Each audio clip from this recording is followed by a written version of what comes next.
서예 공부를 조금 더 열심히 해가지고 서예협회에서 하는 추천 작가가 되는 게 이제 소망이고, 내 장례는 보건병원 장례식장을 썼으면 좋겠다. 이제 그게 이제 내 버킷리스트에. 엄마, 오늘 선생님이 전쟁이 나서 공부 안 한대. 그래서 우리 왔어. 그랬더니, 야, 이놈아, 전쟁이 났는데, 뭐가 좋으냐. 그 지냈던 제 생각이 나.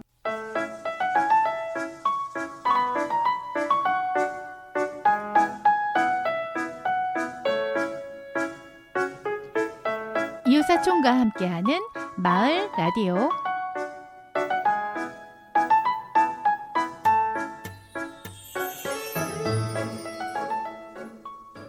안녕하세요, 앤디입니다. 안녕하세요, 우띠입니다. 안녕하세요, 춘디입니다. 안녕하세요, 윤디입니다. 이웃사촌과 함께하는 마을 라디오, 오늘은 4번째 시간이네요. 오프닝 들으셨죠? 오프닝의 그 인터뷰 목소리로 오늘의 이야기를 추측하실 수 있을 것 같은데요.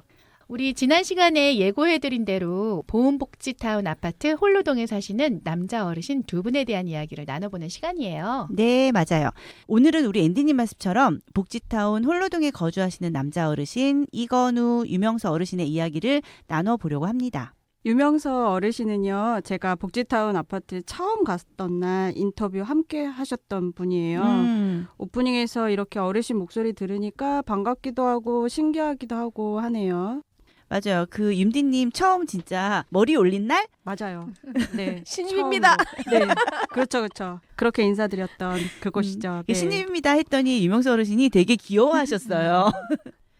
그동안 이웃사촌은 거의 여자 어르신들, 어머니들을 촬영했었잖아요. 그렇죠. 그런데 올해는 남자 어르신을 촬영했었군요. 실은 저희가 혼자 계신 남자 어르신을 촬영하는 건 처음이었잖아요. 그렇죠. 네. 네. 그래서 처음엔 솔직히 조심스럽기도 하고 어떻게 대해드려야 될지 되게 좀 막막했었어요. 맞아요. 그런데 우리 어머니다, 아버지다 생각하고 편안하게 맞아요. 진심으로 대해드리니까 좋아졌어요. 맞아요. 우리 우띠님은요, 어르신들하고 한 번만 봐도, 아니 한 번 아니라 한 10분만 봐도 되게 허물없이 금세 친해지세요. 막 되게 살갑게 대해드리기도 하고요. 또 우띠님이 진심으로 어르신들한테 다가가니까 더 그러신 것 같아요.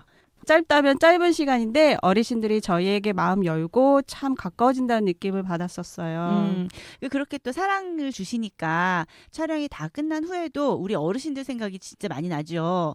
유명서 어르신께서는요, 인터뷰 다 마치고 출연료 드린다고 말씀드렸더니 뭐 이렇게 찾아와서 이야기 들어주는 것도 고맙고 좋은데 출연료까지 받는 거냐고 하시면서 출연료 받는 날 이웃사촌과 다 같이 회식할 거라고 하시더라고요. 아싸, 회식한대요. 예, 이렇게 마을미디어가 인연이 돼서 수년 동안 찐 이웃사촌이 되어서 잘 지내고 있는 것도 같네요. 네, 맞아요. 이건우 유명서 두 분 어르신들은 본인이 직접 겪으신 이야기를 해주셨을 것 같은데 어떠셨어요? 이 두 분은 월남전 참전 용사이시거든요. 그리고 또 하나 신기하게도 두 분 모두 1944년생이세요. 아, 그래요? 동갑이세요. 동갑이시구나. 혹시 같은 부대이시기도 했나요? 같은 부대는 아니셨지만 월남에서 이건우 어르신은 위생병으로 그리고 유명서 어르신은 통신병으로 활약을 하셨다고 합니다. 아, 네. 어림 계산해 보니까요. 이 두 분은 초등학생 때, 그때는 국민학교였겠네요. 국민학생이셨을 때 6.25를 겪으셨겠어요.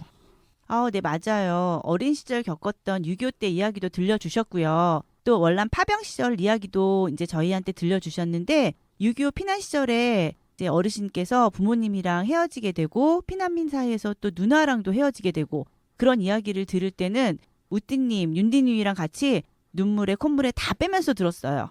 저희가 잘 울어요. 그냥 누군가 울면 다 따라 울어. 맞아요. 물론 두 분의 상황은 달랐지만 두 분의 이야기를 통해서 전쟁을 겪은 이들에게 전쟁이라는 것은 너무나 큰 아픔으로 또 트라우마로 남았다는 것을 한 번 더 느낄 수 있었고요. 이웃사촌이 이런 어르신들의 이야기를 세상에 전할 수 있는 게 대견하고 자랑스럽다는 생각도 들었습니다. 그럼요. 그 시대를 겪었던 분들은 아마도 다 비슷한 마음이셨을 것 같아요. 어느 분의 이야기를 먼저 나눠볼까요? 네, 우리 이건우 어르신 이야기 먼저 나눠볼까 해요. 이건우 어르신은요, 저희랑 만나기 전에 저한테 메일을 보내주셨어요. 메일을 보내셨어요? 네네. 그 본인의 이야기를 이렇게 정리하셔가지고 A4 한 서너 장 정도 분량으로 보내주셨는데 그 중에서 한 장이 아들한테 보내는 메시지였어요. 근데 막상 만나서 이야기를 나눌 때는 그 편지에 대한 얘기 되게 궁금했었잖아요. 약간 쑥스러워하셨던 것 예, 같아요. 그 얘기를 꺼내시지 않더라고요. 그래서 내용이 무엇이었을까 좀 너무 궁금하긴 한데요. 궁금하시죠? 네. 그날은 저도 듣지 못했고요. 마지막 촬영 날 편지를 공개하셨습니다. 아, 그래요? 네. 저희 영상 보시면 알게 되실 거예요. 영상으로 만나뵐게요. 두구두구두구두구두구. 그러면 꼭 찾아봐야죠. 예, 여러분들도 꼭 한번 찾아보세요. 무슨 내용인지 궁금하실 거예요. 보은복지타운에 거주하신 지는 얼마 되지 않으셨다고 하던데 이곳에는 어떻게 오시게 됐고 또 그동안 어디서 지냈는지. 이거는 어르신은요, 1965년, 우리가 태어나기도 전이죠. 그때 입대를 하셨대요. 근데 제대하기 석 달 전에 월남 파병을 지원하셔가지고 월남으로 가셨다고 해요. 그렇지 않아도 많이 힘드셨을 텐데 왜 월남 파병을 지원하셨을까요? 맞아요. 이거는 어르신은요, 입대하기 전에 건축학도셨대요. 이제 대학을 다니시다가 입대를 하셨는데 제대를 하고 나서 복학을 해야 하는데 가정 형편이 어려워서 혼자서 고민을 좀 하고 계셨다고 해요. 그러던 중에 월남 파병 가면 돈을 좀 벌 수 있다. 그런 이야기를 듣고 스스로 지원을 하셨다고 합니다. 월급을 받는 대로 집으로 붙였는데 아버님께서 아들이 목숨을 담보로 해서 번 돈을 어떻게 내가 쓰겠냐 하면서 한 푼도 쓰지 않고 모아 놓으셨대요. 그 돈으로 복학도 하고 공부도 무사히 마치셨다고 합니다. 네, 근데 아까 어르신은 월남전에서 위생병이셨다고 했는데 아무나 위생병을 할 수 있는 건 아닐 것 같아요. 건축을 공부하셨는데 어떻게 위생병이 되셨을까요? 대학생이라고 위생병으로 차출되었다고 해요. 그래서 속성으로 교육을 받으시고 바로 전장으로 투입이 되셨고 얼마나 급박한 상황이었는지 아시겠죠? 네, 좀 감이 오긴 오네요. 위생병이셨으니까 전쟁터를 누비고 다니시다가 다치셨겠어요. 네, 맞아요. 전쟁터에서 부상병 치료하시려다가 총상을 입으셨대요. 그래서 상상도 못할 엄청 뜨거운 열기를 느끼셨다고 하시더라고요. 총알을 맞은지도 몰랐대요. 네, 그냥 네. 뜨끈해서 엄청 뜨겁고 화기만 느끼는 정도? 수술받고 2달 동안 엎드려서 움직이지도 못하셨다고 하더라고요. 아유, 저런. 그래서 이건우 어르신의 이 얘기를 듣고 있으면 왠지 더 안쓰럽고 고구마 먹은 것처럼 답답하고 그랬어요. 뭐가 그렇게 우띠님을 답답하게 했나요? 본인에 대해 무척 비관적으로 말씀을 하시고요. 그래서 본인은 무능한 아버지였고 무능한 남편이었고 무능한 아들이었고 나는 직무유기했어 이렇게 말씀을 하시더라고요. 그런 이야기 진짜 많이 하셨죠. 네. 그 어르신께서 건설 관련된 일을 하시다 보니까요. 우리 예전에는 뭐 사우디아라비아, 괌, 미국 이런 데 많이 나가서 일하셨잖아요. 맞아요. 그래서 외국 생활을 많이 하셨대요. 그러면서 가족들과 떨어져 계셨던 시간도 있었고요. 치는 일이 좀 잘 못 되면서 자연스럽게 가족들과 헤어져서 살게 되셨고 그러면서 30년이 흐른 지금이 온 거라고 하시더라고요. 그런데 나한테 아들은 30년이 지났지만 30년 전 모습에 멈춰 있다 이런 말씀을 하시는데 그 그리워하는 마음이 표정에서 너무 읽히더라고요. 너무 안타까운데요. 가족을 좀 더 적극적으로 찾아보려는 시도는 해보셨나요? 네, 시도를 안 해보시는 건 아니라고 하셨어요. 원망이 너무 클 것 같아서 적극적으로 찾지 못하겠다고 말씀하시더라고요. 맞아요. 그냥 부모님께 감사할 뿐이라고. 가슴이 되게 아팠어요. 그런데 또 이런 말씀도 하시더라고요. 만약에 내가 30년만 젊어질 수 있다면 우리 아들한테 부모로서 책임을 다하고 싶다. 그러시면서 본인의 이야기 들어서 고맙다는 얘기를 여러 번 하셨어요. 고생 많이 하셨고 그랬을 텐데 자식한테 그런 마음 상태라고 하는 게 너무 가슴이 아프네요. 근데 맞아요. 네. 그럼 이제 두 번째로 한번 유명서 어르신을 한번 만나볼까요? 전 이분을 직접 뵙지는 못했지만 그래도 많이 친근해요. 왜냐면 제가 지금 편집하느라고 영상을 제가 다 돌려봤거든요. 약간 연예인 같겠어요. 네. 우리 가끔 그분들은 우리를 모르는데 우리 다가가서 인사하잖아요. 그러면 상대방이 살짝 당황하시고 이러신 적 있으시죠? 많죠. 네. 많죠. 네네. 많죠. 촬영 소감이 어떤지 궁금해요. 우리 유명서 어르신은요, 저희가 만났던 어르신 중에 되게 엘리트세요. 맞아요.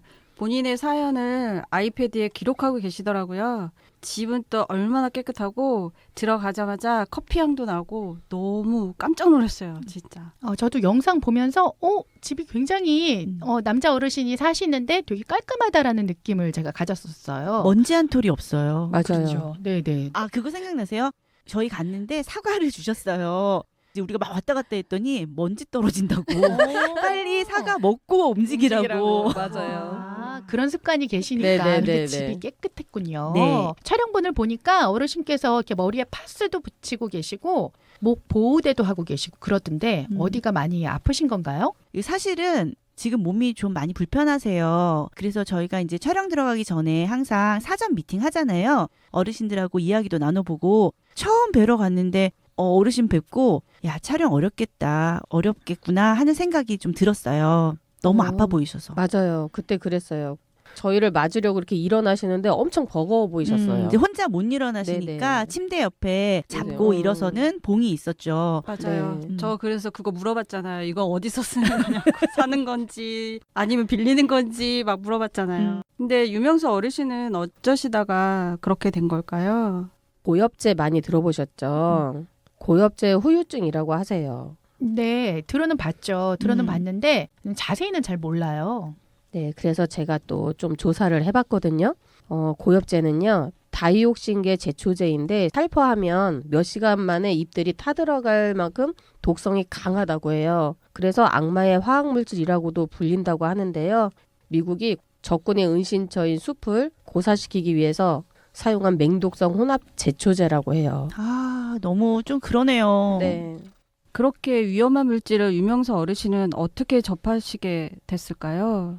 전장에서는요, 제대로 씻지도 못하고 물도 제때 먹을 수가 없으셨대요. 공중에서 살포되는 제초제가 이슬비인 줄 알고 모두 반가워서 이제 뭐 우통을 벗고 맞기도 하고 그걸로 씻기도 하고 입을 벌려서 막 먹기도 하고 그러셨대요. 담빈 줄만 알았던 게 고엽제였던 거를 네, 그분들은 그때는 몰랐었던 거잖아요. 그쵸. 좀 짠하고 마음이 아프더라고요. 근데 너무 어이가 없더라고요. 그런 교육도 못 받고 어떤 피해를 입을 수 있다라는 것도 모른 채 이슬비라고 네. 생각하고 그게 너무 가슴이 아팠어요. 그쵸. 정말. 네네. 그리고 그게 그 당시에 바로 나타나는 어떤 아픔이 아니고 맞아요. 수십 년이 지난 이후에 하나씩 벗겨지는 게 그게 또 마음이 굉장히 아프더라고요. 맞아요. 최소 10년이 지나야지 그 증상들이 하나씩 발병이 된다고 하더라고요. 그래서 우리 유명서 어르신은 본인이 지금 이렇게 몸이 안 좋고 너무 안타까운 마음이 있는데 정확하게 네 병이 어떤 병이다 이렇게 알려줄 수 있는 곳이 없으니까 이게 맞아요. 하나가 밝혀지면 또 그제서 알고 그래서 네. 본인이 이제 돌아가시면 그 시신을 기증해서 고엽제에 대해서 좀 더 많은 연구 결과를 발표했으면 좋겠다는 그런 생각도 가지고 계셨대요. 이런 연구 자체가 잘 안 되고 있는 거죠. 병원에도 연락을 해보고 연구소에도 연락을 해보고 또 이 어르신이 많이 알아보셨대요. 네. 근데 어느 곳 한 곳도 흔쾌히 받아주겠다라고 말을 못 들었다고 굉장히 안타까워 하시더라고요. 한 대에서 끝나는 게 아니라 네. 2세한테도 네, 유전이 된대요. 유전이 네. 된대요. 유전까지. 네, 그래서 그러니까 병이 처음엔 20가지였었는데 지금은 24가지까지 이렇게 밝혀졌고요. 점점 하나씩 늘고 있는 추세거든요. 그러면 구체적으로 어떤 후유증을 갖고 있는지도 궁금해요. 피부에 닿았으면 아무래도 피부염 같은 게 있겠죠? 네, 우선 고엽제 환자들은 지루성 피부염은 다 앓고 계시다고 하더라고요. 유명서 어르신은 지루성 피부염은 물론이고 고엽제 질환으로 중추신경 장애 그리고 말초신경병 이 판정도 받으셨고요.